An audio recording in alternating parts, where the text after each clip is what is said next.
And back at the line, here's another pair that makes a big difference in the championship.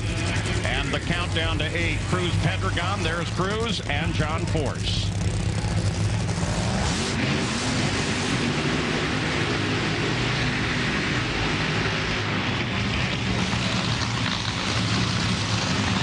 And as we're talking so very much about the championship, the NHRA's countdown to the championship has received mixed reviews, but not from 14-time funny car champ John Force. Not this year, anyway.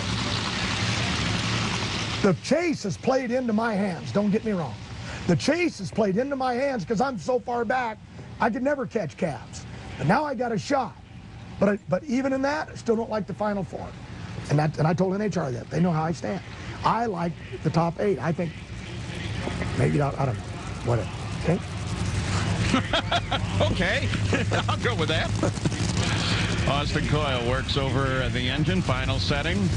And let me tell you, this particular matchup, it being for 8th place in the countdown, is just massive for both of them. Perhaps more for Cruz, his 300th NHRA race. Ashley looks on. Well, 2 former Powerade champions going head-to-head. A huge rivalry here. If you remember back in the 90s, these guys raced a lot going head-to-head, and they were always going back and forth.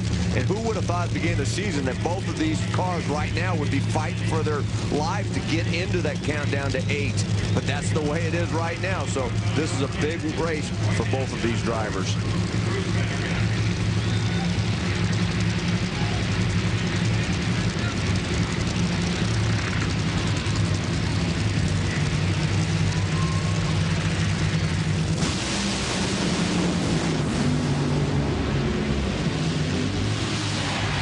Cruz credit, he tried to stay with it. Yeah, but how about John Force? Far in there, we got to do something. Don't burn out and ruin it either. I know, that's where we're going to go. You heard Jimmy Prock there talking about doing the burnout. Don't burn out and ruin it over that. But what he's talking about is the burnout will actually pull the rubber off, so they'll burn out off where they want to actually leave, so they don't ruin the rubber off the starting line early in the run. But watch John. That thing went into some severe tire shake.